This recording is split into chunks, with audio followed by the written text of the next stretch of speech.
The Checkpoint is presented by GM Pharma, the first international multinational pharmaceutical company in Georgia. GM Pharma, to serve those who need it most.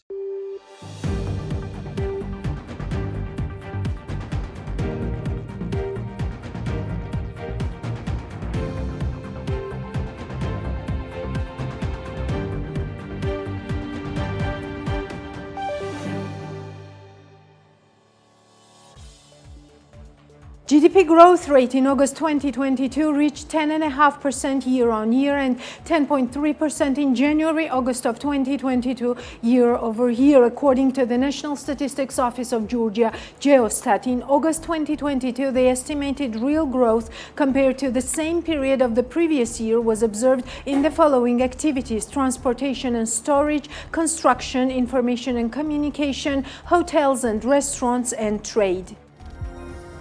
The economic climate in the country in the third quarter of 2022 has improved compared to both the second quarter of 2022 and the third quarter of 2021. PMC Research Center published a report on Georgian economic climate. A total of 60 experts participated in this research.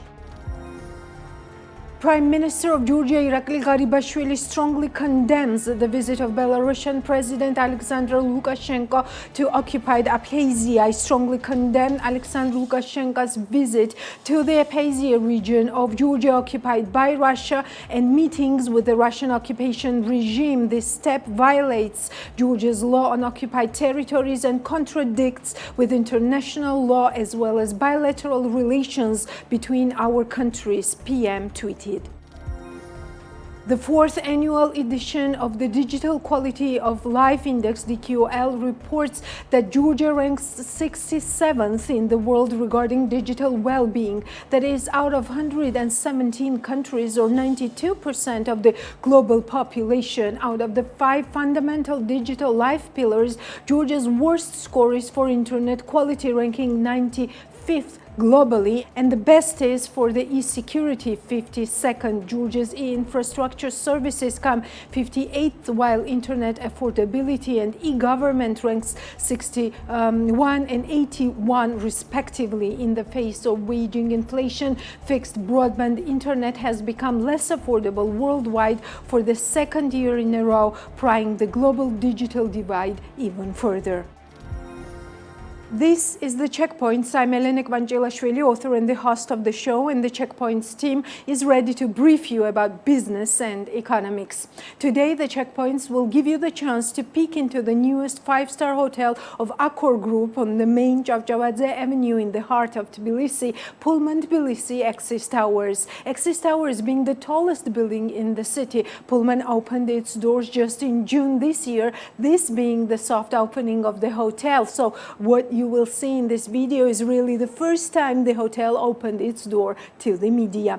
Now, some main figures. The total investment value of Axis Towers is 120 million USD. Pullman employs 180 people and brings the premium standards to the hospitality sector in Georgia. What's more, if you are up to a big event or conference, this is the right place, with 800 square meters of conference facility equipped with the most modern technology, which makes Pullman a big contributor to the MICE tourism in Tbilisi.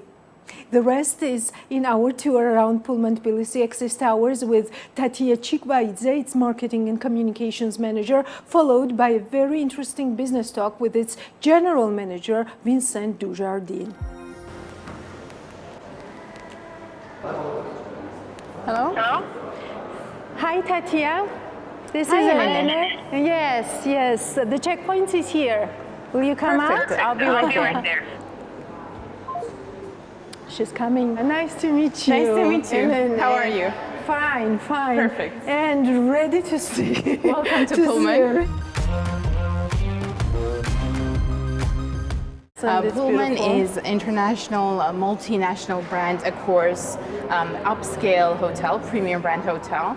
There are more than 140 Pullmans around the world and 5,300 Accor hotels worldwide. So this is the 5th property in Georgia. We recently opened 3 months ago, so we are ready to host Yes, it was June, right? June, yes, mid of June, June. exactly. Yeah, I remember. What's This is our prehistoric whale. Every Pullman has its signature in the lobby. This is the signature for Tbilisi. Yes, Pullman, exactly, right? exactly. Each Pullman nice. around the world has one signature, and Pullman is also concentrated on art. So we will have more interesting arts and art nights every quarter to promote Georgian artists, sculptors. That's so interesting. Yes. That's really cool. We also really cool. have the Junction, which is it's more than a hotel bar. We will have live music nearly every day here.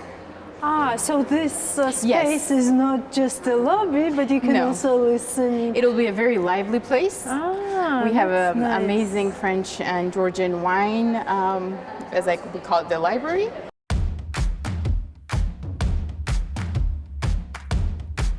Let's start the tour, and Yes. I will show you around. Of course, this is the highest building in Tbilisi, as It I is, know. it Yes. So we are going on which floor? We're going on the topmost floor, 37th floor. We Do you know how many minutes it takes? It takes approximately under 40 seconds Really? to go up. So you have under 40 seconds for the elevator pitch, Sure. and you will give us the answer to the main question: why Pullman? And go.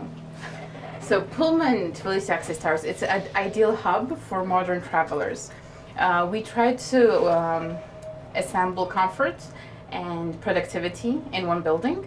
So they can have conferences in one of the biggest conference areas in Tbilisi, enjoy wellness with a huge gym and pool. And also there are a couple of F&B outlets which they can enjoy in the evening.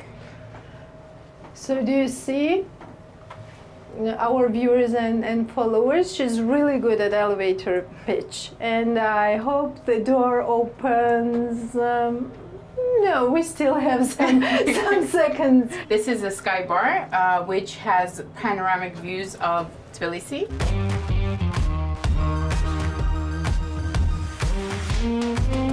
We have a 16-meter bar, DJs, live music, handcrafted cocktails, tapas, sushi. It's a perfect place. Everything you would like to have in a bar. Yes. So I Wines, think it will spirits. be always a good weather report. Hopefully, yes. After a couple of cocktails. Yes, of course. I like the lighting. This is lighting, right? This is lighting, 1,000 small lights, and this is also a handcrafted Venetian glass, which Yeah, it looks lights up, beautiful. and even in so it night, lights up. yes, and at that's night, really even nice. from the city, you can see the different colors. Yeah, glowing. one more reason our viewers and followers have to come here. Okay, our tour continues at Dumas, right? Yes. So this is the 36th floor. This is a French restaurant in the name of Alexandre Dumas, the famous French writer. Yes, interesting thing is going Yes. on over there. We have two open kitchens, so guests can always see different types of action. So if I stayed at Pullman, is this the place I would have my breakfast? Yes, and you can also have a business brunch here and dinner. really nice. We are introducing live music during the weekdays as well, in the evenings. So different types of music will be here, and it's a very ambient place to be. So how many people? Approximately can be hosted? 145 people. Oh, so it's Yes. really big. It And we doesn't also look have like a that, VIP dining area for approximately 15 people.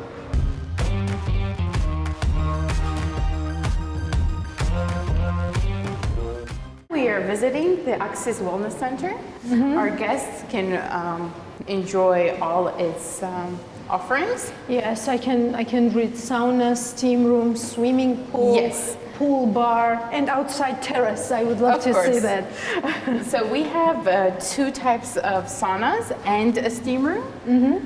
An amazing 25-meter pool, which has a retractable roof, meaning in a good weather the roof is open. If it's a bit windy or cold, we close the roof.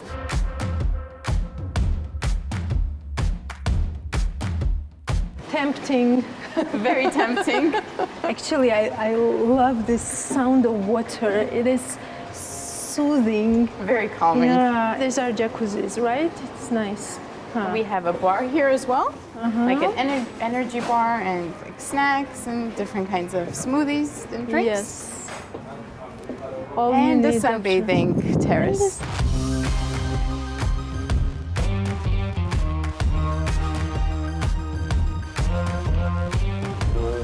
This tower that turns. Yes, so each floor turns by 2 degrees.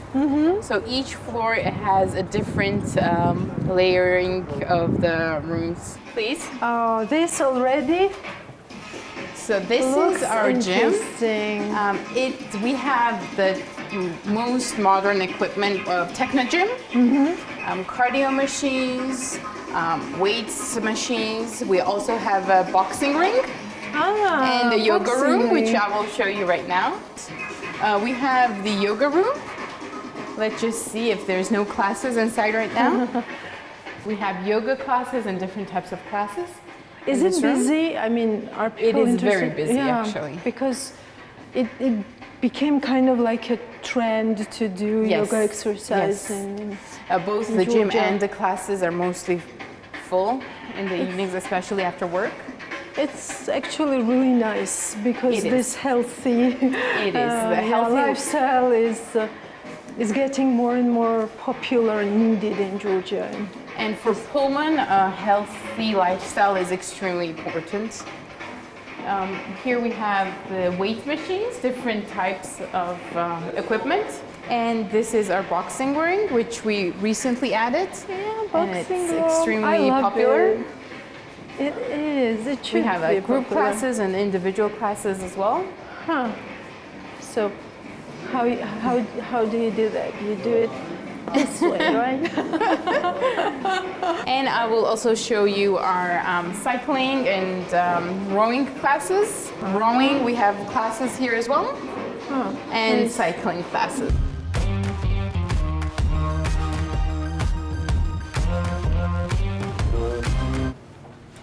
Now let's see a room. We're right now on the 32nd floor. This is okay. You can find it, but you know that 32nd Second floor, yeah. So right now we're in our superior suite. So let's go into the bedroom area first. As you can see, it's very spacious. The colors are very modern. It's more gray, minimalistic. Mostly our rooms are loft style. We worked with Lots of light. and windows and views. We worked with Axis Architects and a very famous French architect, Christophe Billet. And you can see the bathtub is very nice. Ah, yes, it is very nice. And there are Yes. views of the city as well Oh yeah, from the bathtub. from here, right? Yes.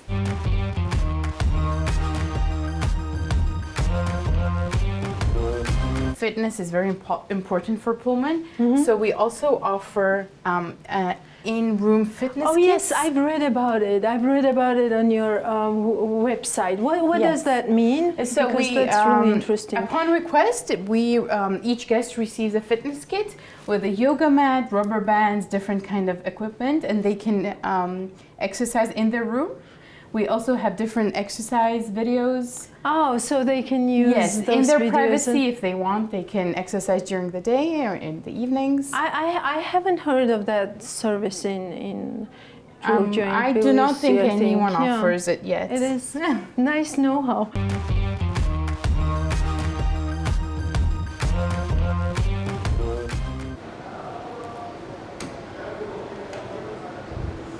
So this is our conference floor. It's one of the biggest in Tbilisi. Right now there are a couple of events. As I understand, you can open up the whole this space and it will So the be whole one- space is 800 square meters, but we can divide it in equal 3 parts, so 200 square meters each. Oh, that's really big. Additionally, so this place fits up to 1,000 people for a business or a social occasion. Additionally, we have 7 different meeting rooms, smaller ones for different meetings and smaller conferences as well. Yes. I've been one of the smaller conferences, and it was It was quite a big room also, but this 800 square meters is really something. Additionally, the benefit is that there is a lot of modern audio and visual equipment in there, and we have 4 simultaneous translation booths already installed in the ballroom. We also have a pre-function area where we have usually coffee breaks, small lunches, and a terrace as well during the breaks.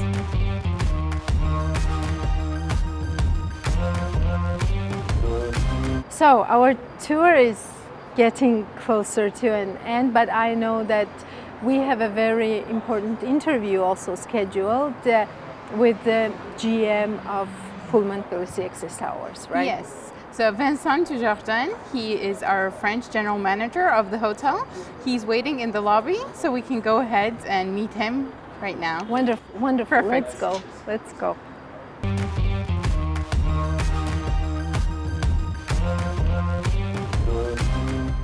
So Pullman Tbilisi Access Towers, it is located in the tallest building, if I'm not mistaken, in Tbilisi, and it has opened its doors to the visitors. It was June 2022. What are some of the main findings, main results that you have gathered during this period? It's my great pleasure to welcome you today in this lovely 5-star property. I confirm what you just mentioned. This is the tallest building in Tbilisi. Tallest multiplied by 2 because, yes, as you know, exactly. we have 2 towers. One of the towers is fully dedicated to residential, and the other one it is the hotel property as well as WTC high-class offices, plus more things inside the complex because we have also a shopping mall. I mean, it's a real complex. The first learning is that when it comes to the market, as you mentioned also, we opened on 16th of June already. It's 3 months already. The time is really flying. Is it a long time or short time? I mean, I would say it's a very short time. Is it? It's a short time because we open during the quite significant business period, which is June. And then July and August, as everybody knows, the business is slowing down in Tbilisi. So this is what we call really a white opening, a soft opening, because we open in June, and then we had a lot of time to implement, I mean, the high quality service amongst our team in front of guests, because of course we need all the time guests. We had a time to train, and let's pretend that now we are on the market and we are delivering the promises of the brand, which is a high standard of quality.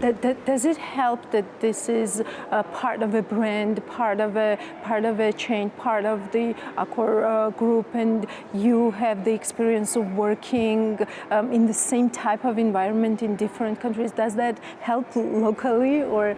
Of course it helps because with international brand and under a management contract, which is the case for Pullman, you come on the market with a lot of standard, international standard. We have lots of guidelines where we train our employee in order to reach this level of the quality that we intend to put in place. So of course it helps. I consider that within 6 months on the market, we will be one of the main player of hotel industry in Tbilisi. I wish you success, of course. Thank you. Was it a challenge to find talent, staff on the local market? I would say yes, and I would say no. That's I would say interesting. yes. I would say yes because, as most probably you know, we were supposed to open this property at least 2 years ago, and it was postponed due to COVID, of course. And the team was, I mean, partially. The management team were already recruited 2 years ago. So they were here already to implement all the standards.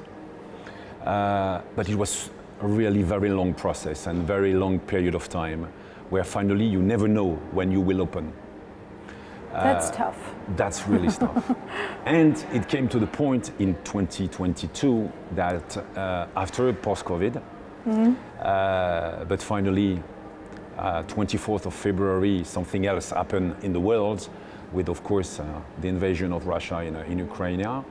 So it was another delay, and finally in June we decided to open. We were pushed by our owning company to open. They wanted to open. Everybody wanted to open. We opened with really a big smile. And I would say yes, of course, because recruiting in hotel industry since COVID time, it's really a challenge. And in Tbilisi and in Georgia, it's definitely something different. And something difficult, not different, something very difficult. We were lucky because when you open a 5-star property with a new hotel in the city, which everybody was expecting, we didn't have any issue to collect application. But we now can observe, I would say, a turnover, which is quite high because Europe is also looking for staff. And they are also looking in Georgia.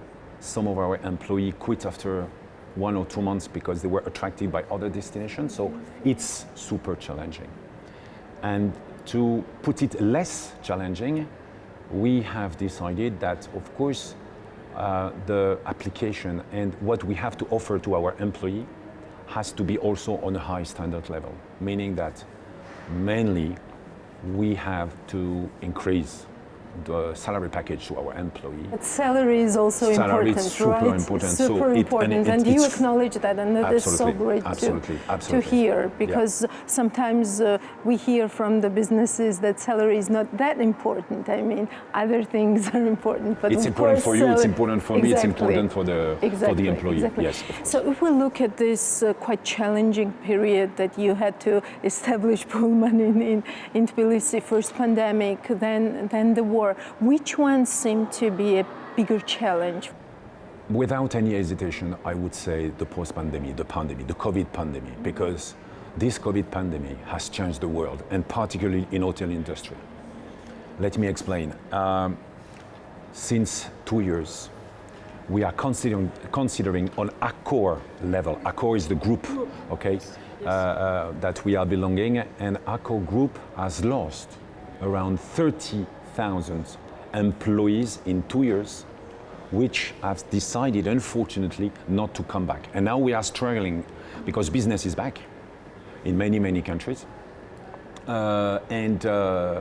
Considering that these people, this employee that we were get rid of during the pandemic, because we could not keep everybody, let's be clear. These people, some of them, and a huge quantity of them, decided not to come back to industry, because this industry is a nice industry, but it's very, I would say, challenging. Demanding. Now, if we want to keep them, we need to offer something more original, more sustainable for the future, and salary is definitely part of it. You mentioned that business is back in many countries. Is Georgia among them? Of course, we have to consider, and I have to consider Pullman on one hand, with just newly open, 3 months and a half on the market. It's not enough, to have a real picture of the situation.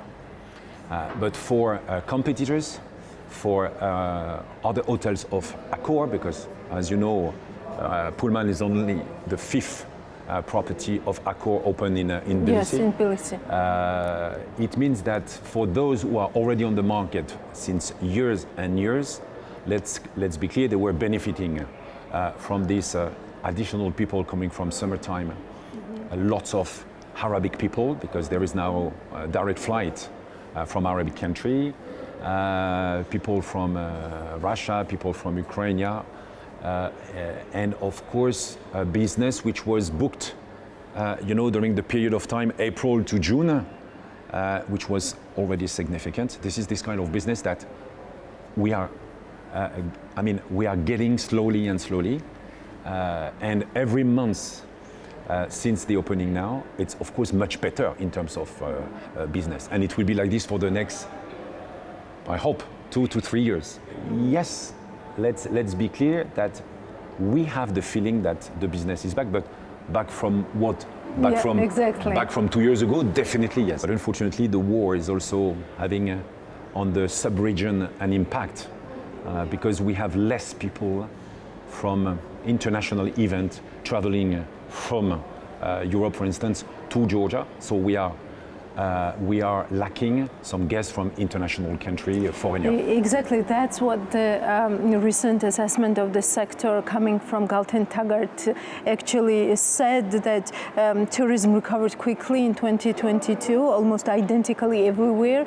Georgia slightly lacks global tourism recovery as Russia-Ukraine war softened tourist arrivals mostly from EU countries. This is what you just said here in practice as well. What could Georgia do, in your opinion, to attract more like high-end tourists?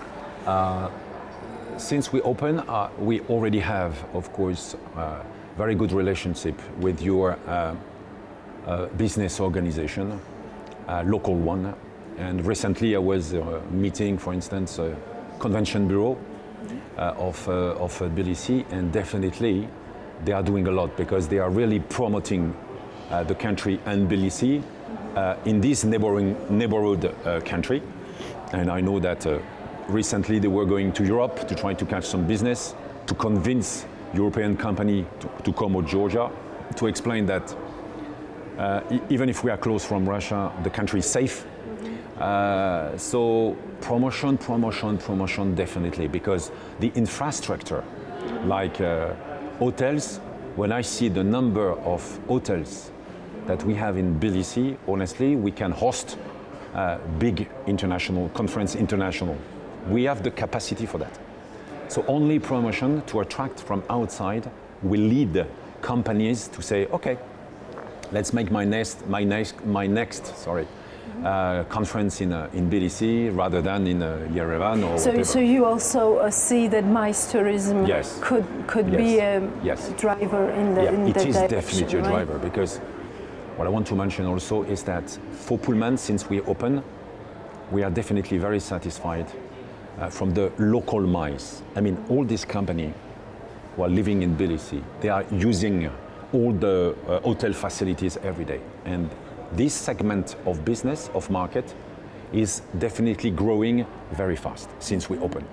Rooms as a hotel is a little bit slower.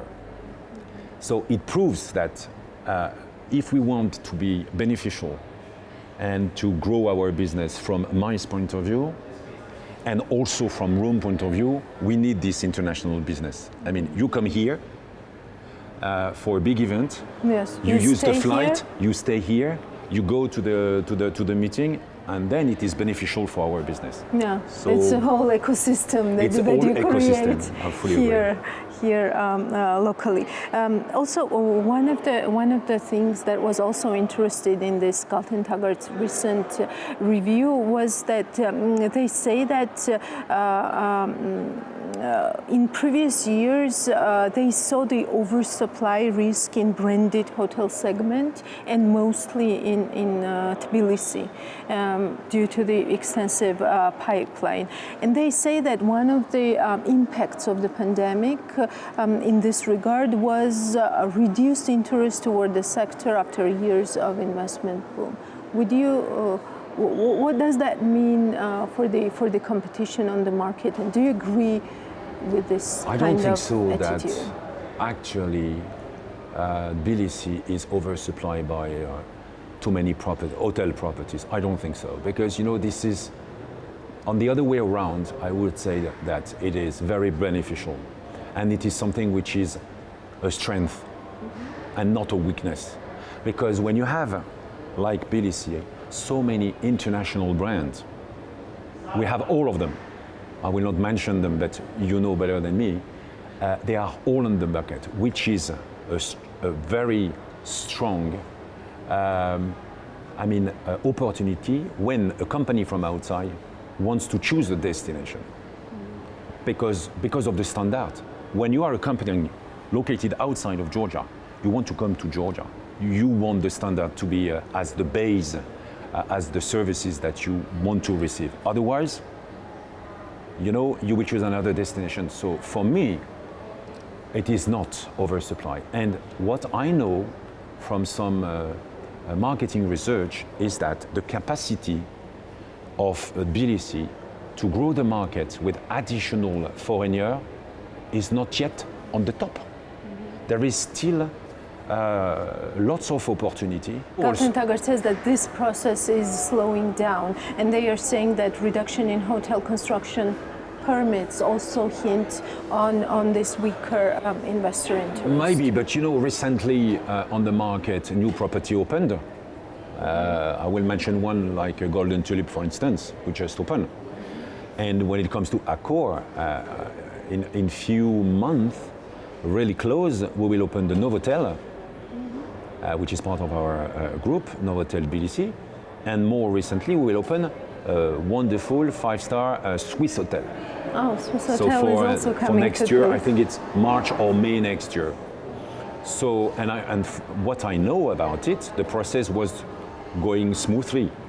The main issue about construction was due to pandemic, and not, you know, due to a license permit or whatever. Yeah, so this can also bounce back. Yes, That's of course. what you were saying, actually. So, Yes, so Novotel and Swiss Hotel that you mentioned, are these also the premium brands, or are you... Swiss Hotel, Accor? yes. Yeah. Swiss Hotels, definitely yes. Novotel is not classified into premium, but four-star property. So you are also thinking of like mid-scale. Absolutely, and this is definitely economy mid-scale. part also. Yeah, that so like also Mercure. Mercure is really Novotel is really comparable to the Mercure.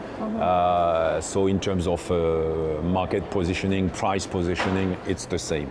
Then you have, you know, all this premium family. I think for Tbilisi, premium is really the right categories of hotel that the market can deal with. Actually, my interest is more in mid-scale as well, because looking at the inner tourism, internal tourism, it is actually getting real active in Georgia. What we see due to pandemic, partially as well. Do you think that could be something that you could think of as a core group? We need to analyze the reason why foreigners are coming right now, and we know clearly. Purely now, coming for business, stay for 3 or 4 days, versus 2019, before the pandemic, I guess it's less. Yeah. But the figures are looking, I would say, a little bit interpreted in a positive way, because you have a lot of people coming due to the war in Georgia. And if you see actually how the city is completely packed, crowded, I mean, it's extremely complicated. Take your car here, go to the city center at any time during the day. It's just, so we have a feeling that there is a lot of people coming to Georgia, but I guess that when we analyze the origin of why they decided to come, it might be different. And not all of them are coming for purely business. But, you know, when Tbilisi, Georgia, decided to open the Middle East destination, for instance, this summer, when we were just opening the hotel, we take great advantage of this new segment, and we had a lot of Arabic people during this summertime. So what is also important for Georgia is to increase the intensity of the number of direct flights coming from other destinations. This is mandatory. Mandatory. Now let us take a quick overview of what the rest of the business week looked like in Georgia. Our reporter Natia Taktakishvili will guide us through this week's Business Wire. Atar Barishvili, executive director of Ajara Group, announces that the hotel under Rooms brand will be opened in Batumi by spring of 2023. We are continuing development of Rooms Batumi. We are working on this project for many years, and its opening has been delayed many times. But now we can say for sure it will be launched by spring in 2023, Barishvili said. According to Ajara Group, the investment value of the hotel in Batumi amounts to $20 million. Natia Sirabidze, head of construction company Mardi Holding, notes that the average monthly rent for an apartment in Batumi is 3-fold up compared to the September of the last year.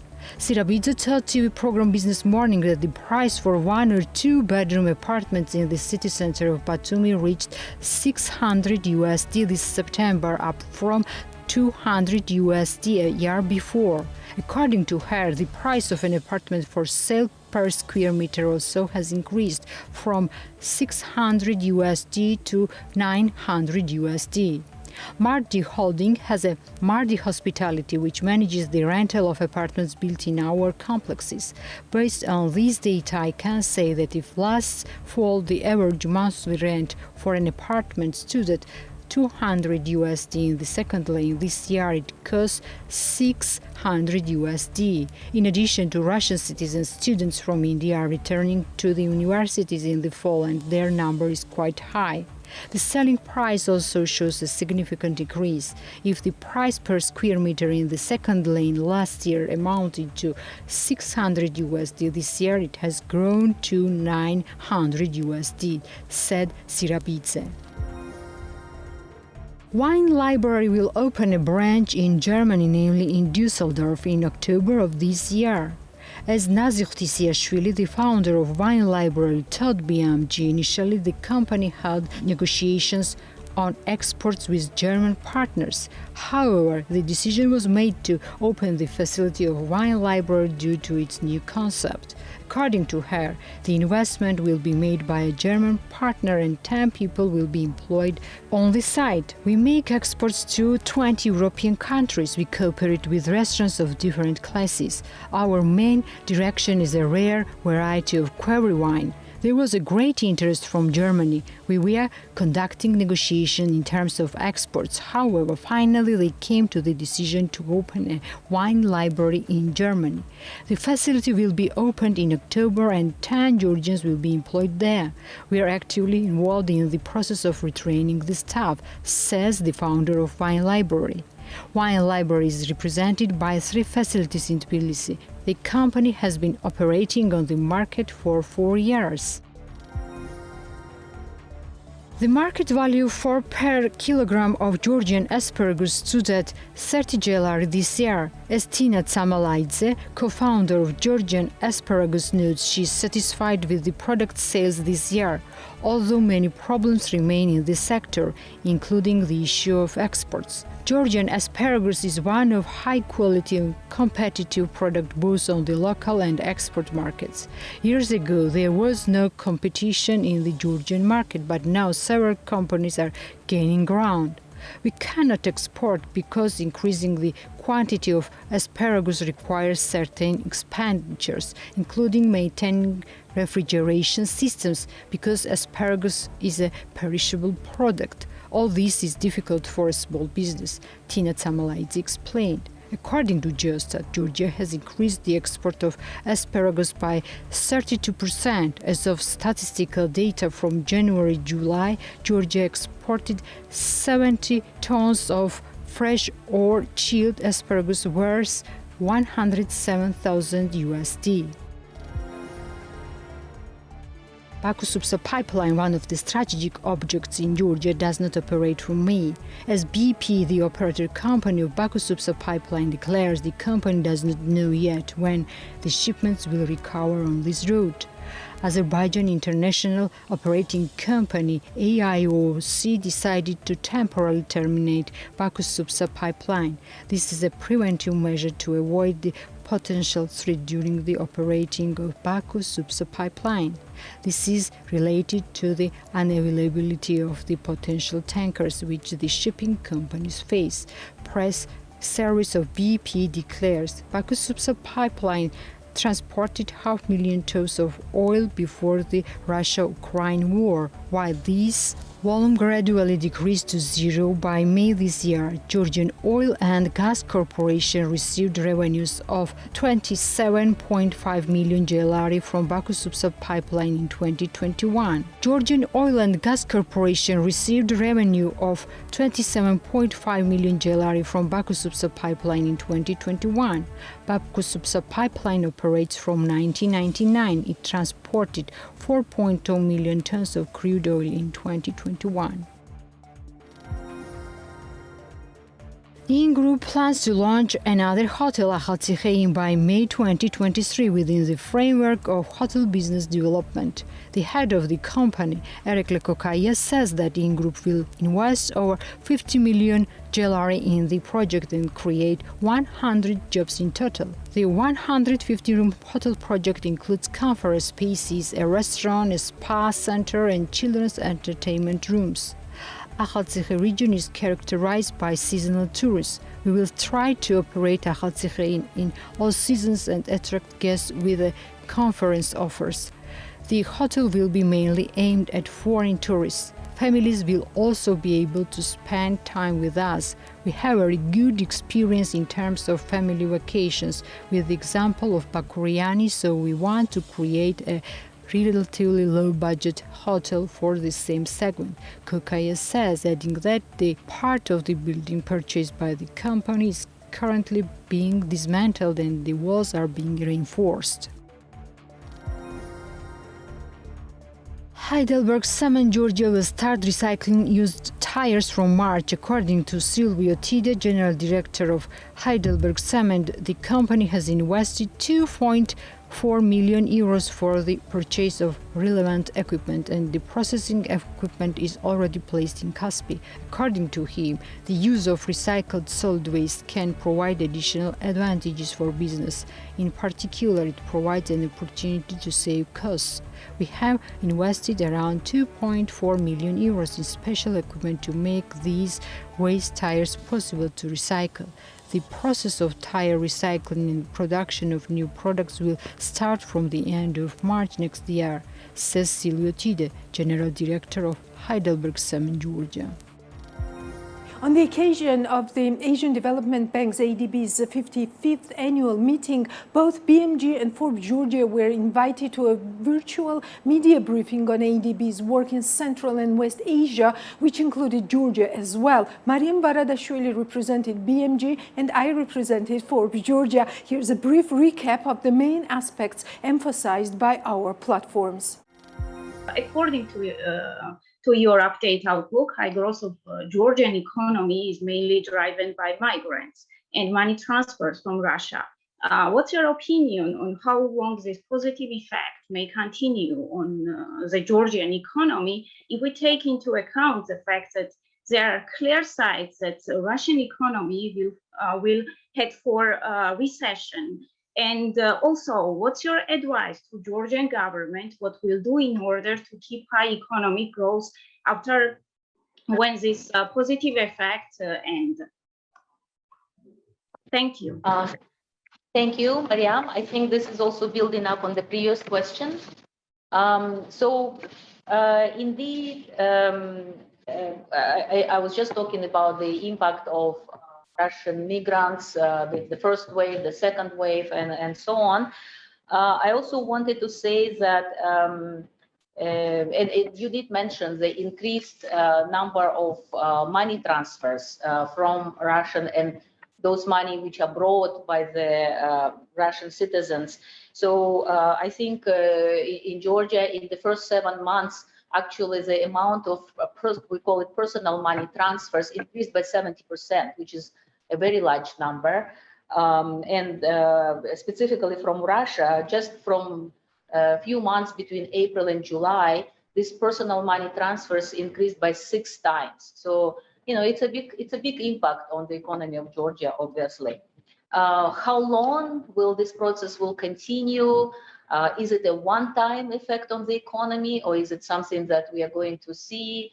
I mean, we wish all to have answers to these questions. We don't.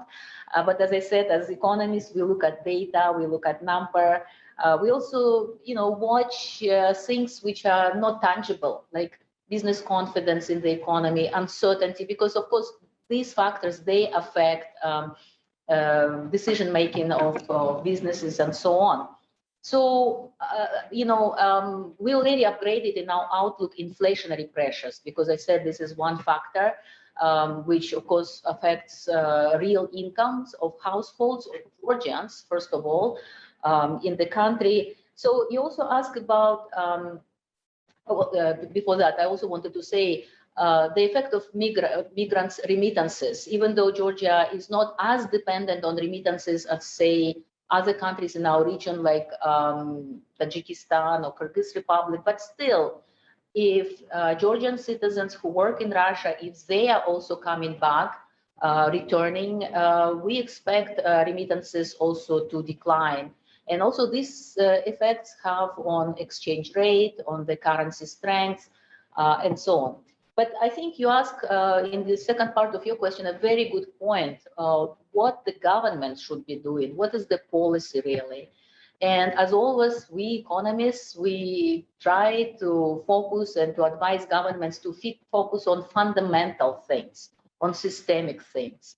So whatever will happen with wave of migration, this is still sort of like a temporary thing. I don't expect this is really coming, through so many years. But if the government will focus on fundamental things, and Georgia is doing so well in all these business-friendly reforms, investment climate. So if the government will maintain this very strong business-friendly stance, not only that, but also macroeconomic stability. For example, I think Georgian public debt to GDP is fairly good. I mean, comparing with some other countries, I think it's about 47%. So macroeconomic stability, focus on entrepreneurial development, on business climate. Georgia has always been a good example for all our countries and other governments. And that will keep you on track for steady, sustainable economic growth. Thank you. Let me quickly supplement Laziza's response. As you mentioned, some of these changes are transitory. Some of them can be a bit more long-term. Just one example, the development of so-called middle transport corridor. Many countries in the region are now trying to diversify the trading routes. And one particular corridor that investors and the countries are looking at is the middle corridor, so-called middle corridor, transferring the goods from the Central Asia through Caspian Sea to Georgia, Turkey, and onwards to Europe, and in the opposite direction. So I think this is one of the areas where the governments in the region can also look at possible enhancement of investments and reap kind of longer term benefits. One more area I would mention in the area of structural reform in the Republic of Georgia. And this is one of the areas where we have been working with the government quite a lot. This is the reform of the state-owned enterprises. I think this is another area where the government should pay a bit more attention. Thank you for this opportunity, and thank you for a very interesting overview and presentation that you presented. I represent Forbes in Georgia. I will have two very brief questions. First question is about one of the very important points that you had in your presentation. You mentioned that health sector is underfunded in the region, and it is below, the funding is below recommended 5% of GDP. Why does that focus on funding health sector still persists? Because due to pandemic, also due to this war and economic hardships, I mean, deficits in most countries are quite high. So what would be your recommendation? How should this be balanced so that there is more funds available for the health sector? Because that seems quite a dilemma for not rich countries, let me say so. And then my second very brief question goes to the EU candidate status for Georgia. You briefly mentioned some of the fundamentals. Do you think that those 12 reforms that have been underlined for Georgia also count for those fundamentals that you mentioned, and would that boosting investor confidence that you also said? Because what we see after the pandemic, we see this coordinated effort from different IFIs, from different development partners for the countries. Would that also help you in having priorities for Georgia in this specific situation? Thank you. Yeah, I'll take this question. Thank you, Elaine. And I think you are raising a very, very important question regarding health system. And of course, if anything, the pandemic showed how underfunded in many countries in our region, and sometimes inefficient public health systems are, and how important it is to continue reforming, funding the system. This links to a more broader question on revenue mobilization on the fiscal side, and domestic resource mobilization, what we call in ADB DRM. And our President Massa of ADB is putting a lot of efforts, a lot of focus on domestic resource mobilization of our countries.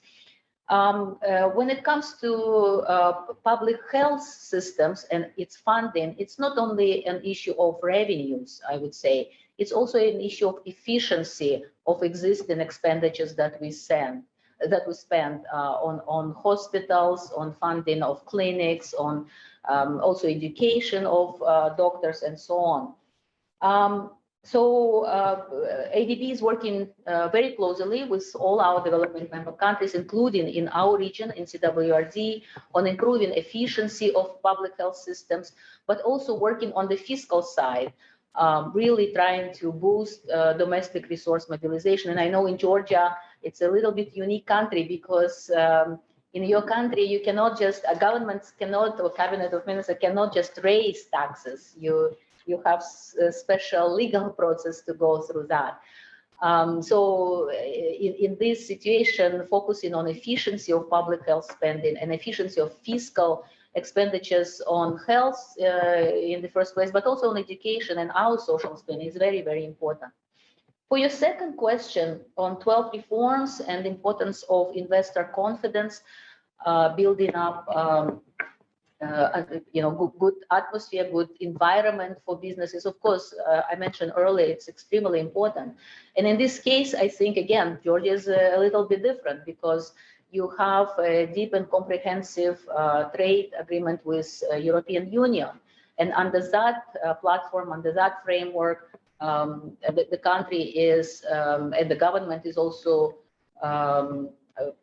adhering to very important business climate reforms. So this is very important. And I think Georgia actually can be an example, a model for other countries in the region in pursuing these business reforms. You also mentioned coordination with other international organizations and among ourselves, and we have a very strong coordination of IFIs or bilateral donors also in the region. Some other relevant questions that have been posed on a virtual media briefing with the emphasis on Georgia mainly touched upon the sustainability of Georgia's economic growth in the long run due to the migration influx from Russia. Here's ADB's take on some of the related issues. I think on the impact of this current wave of migrants on inflation, well, it's for a country like Georgia, you don't have a really large population, and it's a fairly small open economy. So any shock to the country is quite significant, right? It's sizable. So from the inflow of people coming, in thousands, as we understand as of now, these people, they will have to live somewhere. They will have to buy food. So because of that, there will be pressure, sort of like what we call on aggregate demand, right? So there is this inflow of additional people can be considered as a shock to aggregate demand, if we use macroeconomic terms. So there will be a higher pressure on purchases of food items, on services. These people have to live somewhere, they have to rent. So I already heard that students in Georgia, but frankly speaking, in many other countries also, they are already facing a more challenging situation because of increased rents in Tbilisi, for example. But let's not forget, as an economist, that inflation is not just a one-time hike in prices. Inflation is a persistent rise in price level. So again, as I said, there is a lot of uncertainty, and we cannot really say with sure or with certainty that we expect inflation to go up. Having said that, I also would like to mention that compared to our earlier forecast of inflation in Georgia for this year, that was in March when we released our ADO, Asian Development Outlook. We thought inflation would be at around 7%. Now we upgraded it sharply, to 11%. You mentioned that already. And again, the pressure on prices is coming on foods. And of course, Georgia, let's not forget, is an energy importing country. And with all these high oil prices, gas prices, the pressure on energy market and energy products is still there. So on your second question on recommendations, I think, for the government, if I just go very quickly, I mean, I can talk a lot on that, but very briefly, I think Eugene earlier mentioned the need for continuing reform with SOEs, state-owned enterprises. And you do have actually quite a lot of them still in Georgia, and they are really the issue on governance, on separation of ownership and commercialization of enterprises, business improvement of business. So like really making state-owned enterprises behaving and operating as a private commercial enterprises. That is one area. Not only SOEs, but also state-owned banks. I think it's also, even though you don't have a lot. Of course, the need for funding of infrastructure is very important. And in general, I think Georgia is located in such a wonderful kind of location in the middle of South Caucasus and at the crossroads of, north, south, east, west, you name it. So regional cooperation is extremely important. And this kind of routine work, sometimes it's not really seen visibly, but routine work on standardizing, unifying maybe technical standards is very important, because this is the things that make life for real businesses easier. And I know that ADB is now working on a new new project on border crossing points between Azerbaijan and Georgia. So something, interesting for the first time in the region. We are doing that, and we hope it will be a very good pilot. Was it something else? No, I think all right, thanks. Thanks, Lisa. Let me quickly just add on infrastructure. I think, as Lisa mentioned, the investment infrastructure is very important for a country like Georgia to maximize its trade and transit potential. And ADB is very proud to be associated with some of the very important projects in this sector in Georgia. I'm talking specifically about North-South corridor, transport corridor, also East-West transport corridor. In March of this year, I was lucky to be able to make a trip and drive from Tbilisi to Gori to take a look at the project which is being implemented with the assistance from the Asian Development Bank. And we've seen quite tremendous progress which was being made on that road, despite the 2 years of COVID restrictions. So we hope that by 2024, when Georgia will be hosting the annual general meeting of the Asian Development Bank, a large portion of that highway would be completed, and the residents of Georgia will be able to enjoy it. Now more on the daily economic news that shaped this week's agenda for Georgia. This is a new rubric that we will be adding to the checkpoints on a weekly basis, and you can then, of course, see it separately on our website, bm.g. The Sector Economy and Economic Policy Committee discussed the legal initiative on the gradual increase of the fees for the construction permit introduced by the chair of the committee.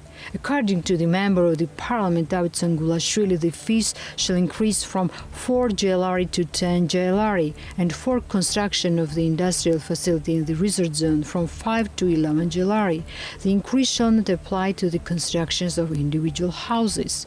To prevent the unplanned extra expenses for the taxpayers, the fees will be increased gradually, namely it will become 6 GLR from January 1, 2023, while from January 1, 2025 it will reach 11 GLR. The Georgian government on Monday held a meeting led by Prime Minister Irakli Garibashvili that discussed a range of topics including national regulations for business trip expenses. The government administration said the meeting had come as an increase of daily norm of business trips expenses from the current 15 GLR to 30 GLR. Norms for daily expenses for business trips outside the country and rental of living space have been determined in context for each country, taking into account the current reality. Both the public and the private sectors will be guided by the updated norms. Georgi Kakauridze, the Deputy Minister of Finance, declares that the state budget will receive 350 million GLR from value-added tax this year due to the high inflation in the country. According to the regional budget for 2022, the government planned to collect 5.4 billion GLR from value-added tax this year. However, according to the revised budget, this tax plan increased 530 million GLR. As of Georgi Kakauridze, inflation is the main determinant of growth. Profit and excise taxes currently have no impact on inflation. A tax that is affected by inflation is the value-added tax. VAT increases by over 530 million GLR, and the share of inflation is approximately 350 million GLR, said Deputy Minister of Finance Georgi Kakauridze. The European Union-funded labour market studies have revealed that one of the main barriers for both employers and job seekers is the low qualification of job seekers, which is often accompanied by insufficient work experience, improper assessment of their knowledge and skills, as well as exaggerated expectations regarding remuneration.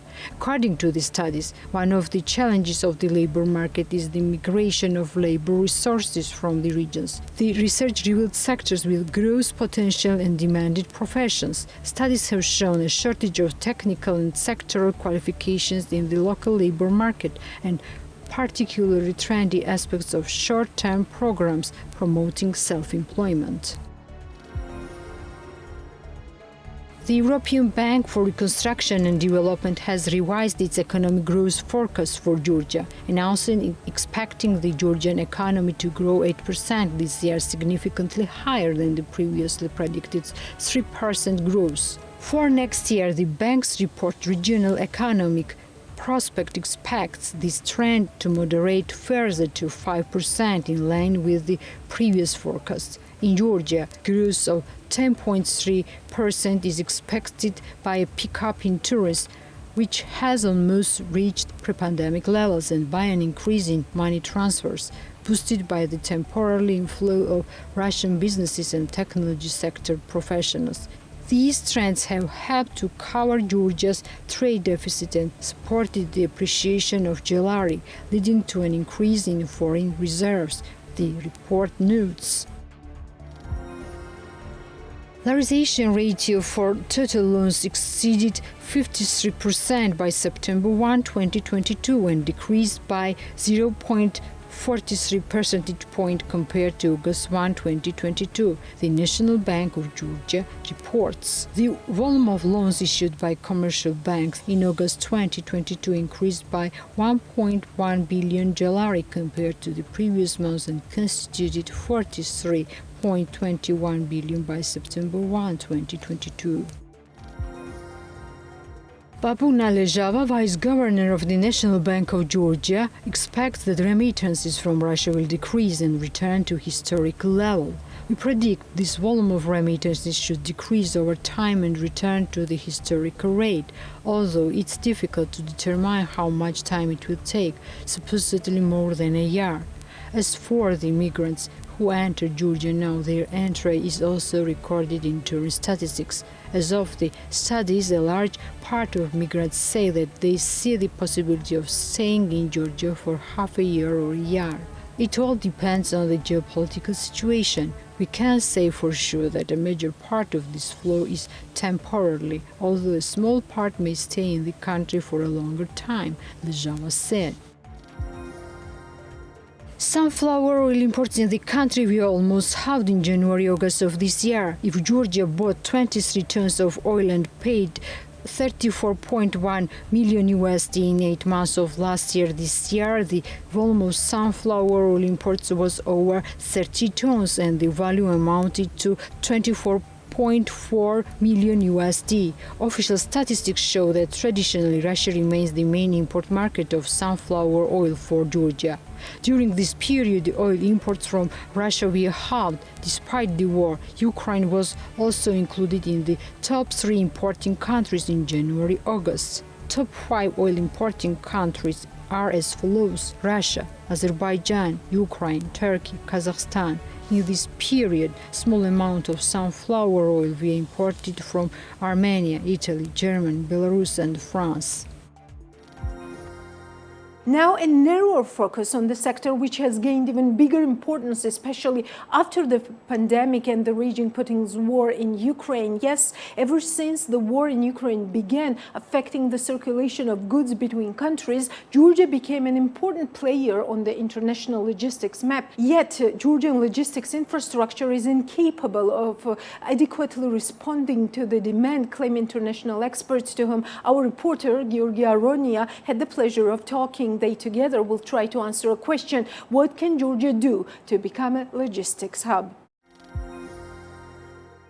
International experts declare Georgia's logistics infrastructure incapable of handling the flow of cargo coming from Central Asia. According to the experts, Georgian ports and the railway infrastructure are not ready for the increased cargo turnover in the middle corridor caused by the Russia-Ukraine war. According to Natalia Demchenko, who serves as a country manager for the international logistics company Astra, Georgian ports carry twice as less cargo than demanded. To solve this issue, Demchenko claims Georgia should modernize its existing infrastructure and the railway network and take on new projects.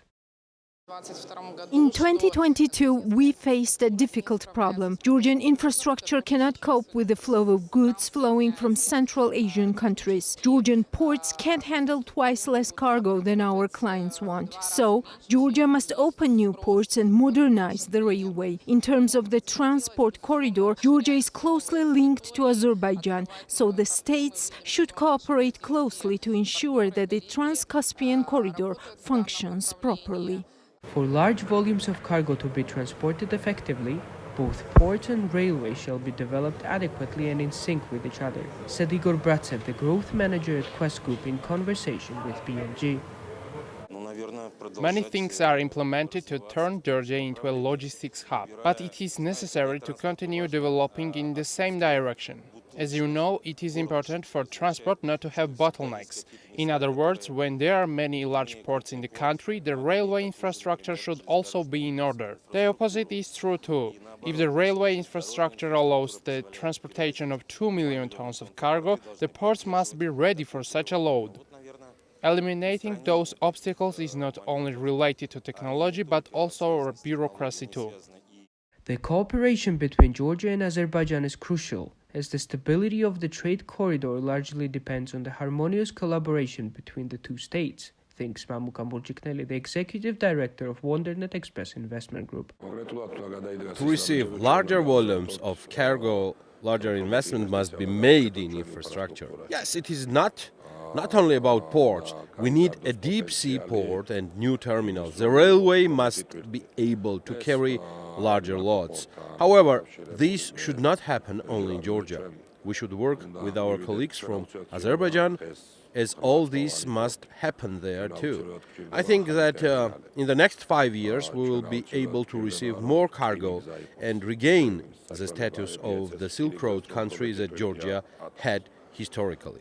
According to international logistics experts, investing in infrastructure development, building new ports and terminals, and modernizing the railway network is what the Georgian government and the business sector must do to turn Georgia into a logistics hub.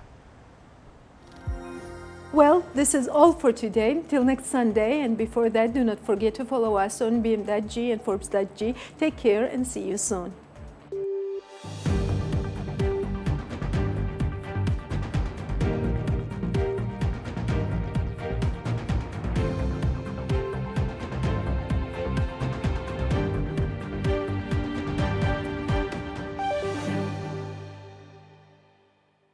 The Checkpoint is presented by GM Pharma, the first international multinational pharmaceutical company in Georgia. GM Pharma, to serve those who need it most.